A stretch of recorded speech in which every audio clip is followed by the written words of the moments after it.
विद्यार्थियों, आज हम मानव भूगोल की प्रकृति के संदर्भ में बात करेंगे। मानव भूगोल भौतिक पर्यावरण तथा मानव जनित सामाजिक सांस्कृतिक पर्यावरण के अंतर संबंधों का अध्ययन उनके परस्पर अन्योन्य क्रिया के द्वारा करता है। विद्यार्थियों, आप देखें कि मानव भूगोल जो है वो भौतिक पर्यावरण और जो मानव जनित सामाजिक सांस्कृतिक पर्यावरण जो है उसके अंतर संबंधों का अध्ययन उनकी परस्पर जो अन्योन्य क्रिया होती है उसके द्वारा जो है इसका अध्ययन जो है करता है। तो ये मानव भूगोल है। विद्यार्थियों, आपने कक्षा 11 के अंतर्गत हम बात करें, जो आपके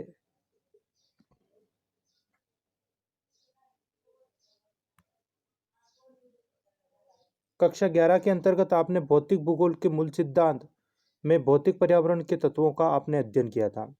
इसके अंतर्गत आप जानते हैं कि जो भौतिक भूगोल है और भौतिक भूगोल के अंतर्गत भू आकृति, मृदाएं, जलवायु, जल, प्राकृतिक वनस्पति और विविध प्राणी जात तथा वनस्पति जात हैं।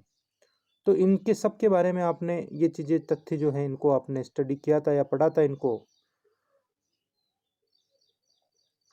इन तत्वों के अंतर्गत हम बात करें तो अनेक जो तत्व हैं जिनकी सूची हम बना सकते हैं, जिनकी रचना मानव ने भौतिक पर्यावरण द्वारा जो चीज़ें उसके सामने आई हैं और अपने कार्यकलापों के द्वारा उसने इनका निर्माण किया है। यहाँ पर आप देखें कि जैसे कि इसके अंतर्गत हम बात करें तो जैसे ग्रह, गांव, नगर, सड़क, रेलों का जाल, उद्योग, खेत, पतन, दैनिक उपयोग में आने वाली वस्तुएं तथा भौतिक संस्कृति के अन्य सभी तत्व भौतिक पर्यावरण द्वारा प्रदत्त संसाधनों का उपयोग करते हुए मानव द्वारा निर्मित किए गए। विद्यार्थियों, यहाँ पर आप चीज़ समझे कि जैसा हम बात कर रहे हैं कि मानव भूगोल की प्रकृति टॉपिक हमारा है, और यहाँ पर हमने बात करी कि मानव भूगोल भौतिक पर्यावरण तथा मानव निर्मित या मानव जनित सामाजिक सांस्कृतिक पर्यावरण के अंतर संबंधों का अध्ययन उनके परस्पर अन्योन्य क्रिया के द्वारा करता है। आपने कक्षा 11 के अंतर्गत भौतिक भूगोल के मूल तत्व में आपने भौतिक भूगोल या जो फिजिकल जो ज्योग्राफी है उसके तत्वों का अध्ययन किया था, जिसमें आपके जैसे भू आकृति हो गई है ना, इसके अंतर्गत हम बात करें मृदा हो गई, प्राकृतिक वनस्पति हो गई, नदियाँ हो गई, पहाड़ हो गया, मैदान हो गए, इनका अध्ययन आपने किया था। और मानव ने इन्हीं का यूज़ करते हुए, इन्हीं संसाधनों का प्रयोग करते हुए अनेक जो हैं नवीन जो है चीज़ों का निर्माण किया, जिसमें ग्रह, गांव, नगर, सड़कों व रेलों का जाल, उद्योग, खेत, पतन, दैनिक उपयोग में आने वाली वस्तुएं तथा भौतिक संस्कृति के अन्य सभी तत्व भौतिक पर्यावरण द्वारा जो संसाधन हमें मिले उसका उपयोग करते हुए मानव ने निर्मित किए। यहाँ पर हम बात करें तो भौतिक पर्यावरण मानव द्वारा वृहत स्तर पर परिवर्तित किया गया है, साथ ही मानव जीवन को भी इसने प्रभावित किया है।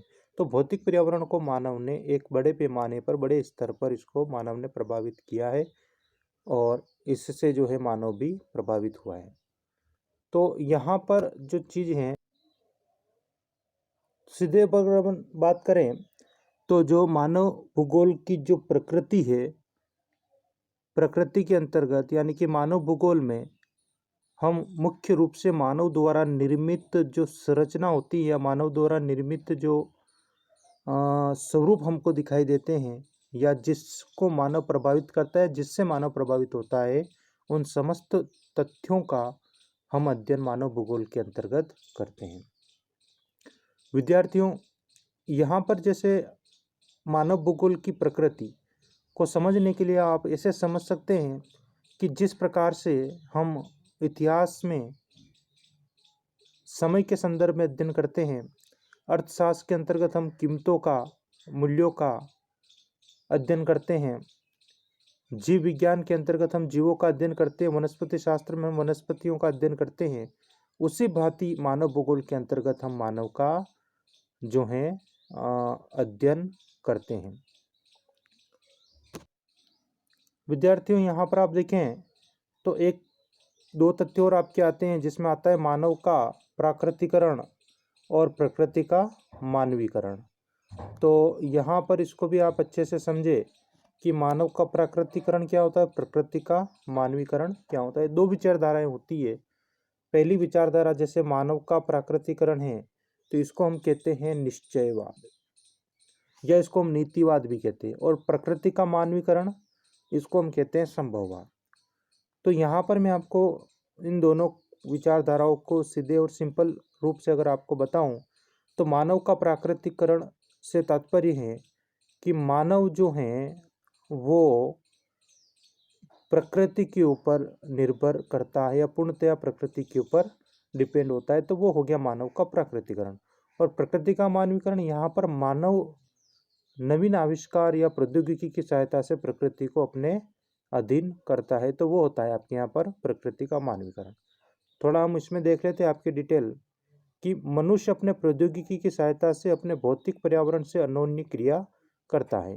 यह महत्वपूर्ण नहीं है कि मानव क्या उत्पन्न और निर्माण करता है, बल्कि यह अत्यंत महत्वपूर्ण है कि वह किन उपकरणों और तकनीकों की सहायता से उत्पादन और निर्माण करता है। तो यहाँ पर हम जो हैं जो प्राकृतिक जो चीज़ें हैं और जो प्रौद्योगिकी हैं उन दोनों के बारे में हम बात करने वाले हैं।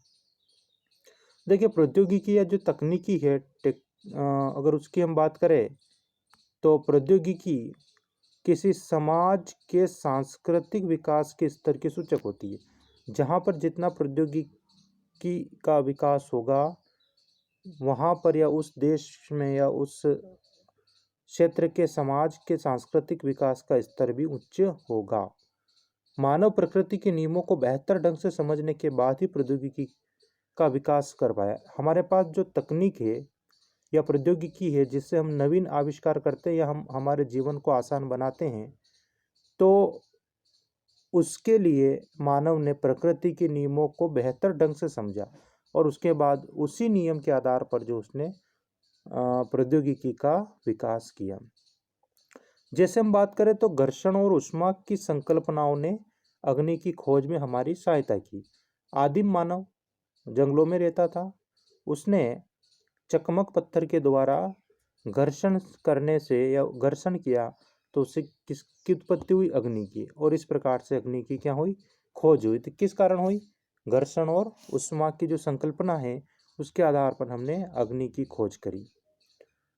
इसी आधार पर हम बात करें तो डीएनए और आनुवंशिकी के रहस्यों को की समझ ने हमें अनेक बीमारियों के ऊपर विजय प्राप्त करने में जो है योग्य बनाया।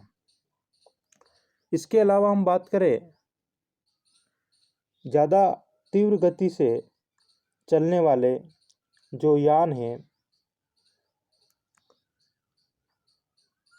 विकसित करने के लिए हमने जो है यहाँ बात करें तो वायु गति के नियमों का प्रयोग किया। तो यहाँ पर देखो, सीधे तौर पर हम देख सकते हैं या आप समझ सकते हैं कि हमने प्रकृति के नियमों को समझकर प्रौद्योगिकी का विकास किया और उससे हमारा जीवन क्या हुआ, आसान हुआ। तो यहाँ पर हम बात करें कि प्रौद्योगिकी जो है वो मनुष्य पर पर्यावरण की जो बंदिशें होती है उसको कम करने का काम करती है। प्राकृतिक पर्यावरण से अन्योन्य क्रिया की आरंभिक अवस्थाओं में मानव इससे अत्यधिक प्रभावित हुआ।